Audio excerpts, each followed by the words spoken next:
Assalamualaikum warahmatullahi wabarakatuh. Bismillahirrahmanirrahim. Alhamdulillahi rabbil alamin. Wa bihi nasta'inu ala umuri dunya waddin.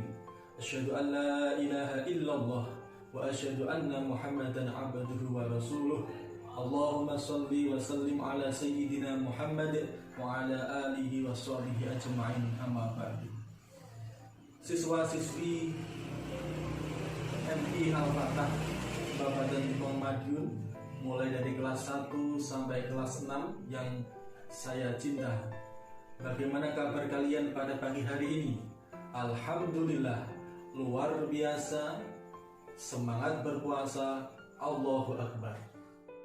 Anak-anakku yang kami cintai, salah satu nama lain dari bulan Ramadan adalah bulan diturunkannya Al-Quran.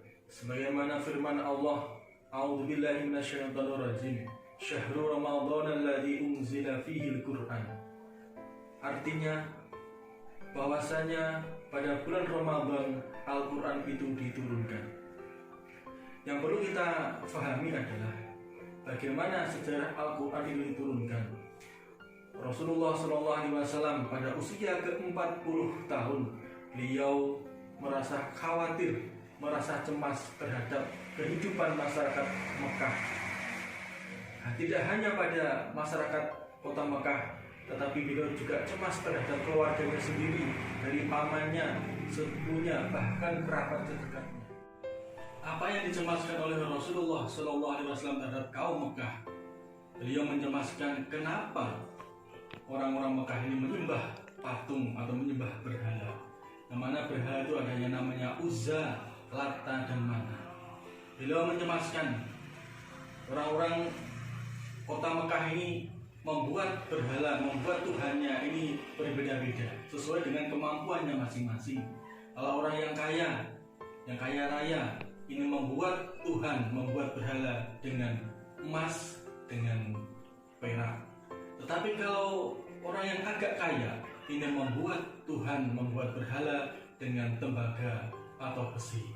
Bahkan yang orang miskin membuat Tuhan, membuat berhalanya dengan kayu.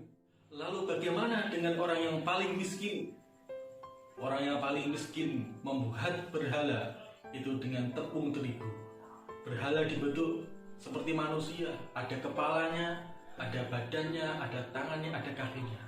Setelah disembah, ini yang orang yang paling miskin merasa lapar. Terus setelah disembah Tuhannya, kemudian Tuhan, saya lapar. Diambillah tangan Tuhannya itu terus dimakan. Tuhan, saya lapar. Diambillah kakinya Tuhan itu kemudian dimakan. Ada anak-anakku yang kami cintai. Setelah kejadian seperti ini, Rasulullah SAW merasa cemas. Bagaimana orang Mekah ini kok menyembah Tuhan, kemudian Tuhannya dimakan.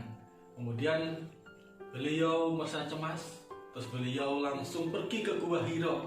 Di sana beliau bersemedi, beliau bertafakur, meminta petunjuk kepada Allah Subhanahu wa taala. Tepat pada tanggal 17 Ramadan, beliau didatangi oleh seorang malaikat, yaitu malaikat Jibril, dengan berbentuk seorang pemuda yang gagah. Kemudian malaikat Jibril memeluk Rasulullah SAW dengan berkata, "Iqra ya Muhammad, bacalah wahai Muhammad." Tetapi Rasulullah menjawab, "Saya tidak bisa menjawab." Kemudian malaikat Jibril memeluk lagi dengan erat, "Iqra ya Muhammad, bacalah wahai Muhammad." Apa dikata oleh Nabi? Beliau menjawab, "Saya tidak bisa menjawab." Kemudian malaikat Jibril memeluk dengan erat sampai dengan nafas tersendat, "Iqra ya Muhammad." Kemudian beliau menjawab, "Iqra bismi rabbikal ladzi khalaq, khalaqal insana min 'alaq, iqra wa rabbukal akram, alladzi 'allama bil qalam, 'allamal insana ma lam ya'lam." Atau kita sebut dengan surat Al-Alaq ayat 1 sampai ayat 5. Setelah beliau menerima wahyu yang pertama kali, yaitu surat Al-Alaq ayat 1 sampai ayat 5, kemudian beliau pulang bertemu dengan istri tercintanya, yaitu Siti Khadijah. Beliau menceritakan kejadian yang ada di Gua Hira kepada istrinya. langsung istighojah, membenarkan atau meyakini atau percaya dengan kejadian tersebut. Maka Siti Khadijah termasuk orang yang pertama kali mengimani atau mempercayai kerasulan Rasulullah Sallallahu Alaihi Wasallam dengan sebutan as-sabiqunal awwal. Kemudian beliau menceritakan kepada sahabat terdekatnya yaitu Abu Bakar As-Siddiq. Nabi Muhammad Sallallahu Alaihi Wasallam menceritakan kejadiannya ketika di Gua Hira kepada Abu Bakar As-Siddiq. Abu Bakar As-Siddiq menjawab, sami'na wa ata'na, saya mendengar dan saya mentaatinya. Kemudian Rasulullah juga menceritakan kepada sahabat termudanya yaitu Ali bin Abi Thalib. Beliau Ali bin Abi Thalib juga membenarkan, juga mengimani kejadian Rasulullah SAW ketika di Gua Hira.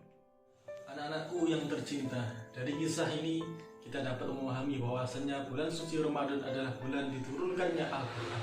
Apa yang kita lakukan tidak lain adalah kita menambah keimanan kita terhadap Al-Quran dengan mewujudkan kita membaca Al-Quran, kita memahami Al-Quran, dan kita mempraktekkan kehidupan kita sesuai dengan Al-Quran. Demikian yang bisa Bapak sampaikan. Semoga bisa bermanfaat untuk kalian semua. Tetap semangat berpuasa, semangat membaca Al-Quran, semangat beribadah dari rumah. Ihdinas siratal mustaqim. Wassalamualaikum warahmatullahi wabarakatuh.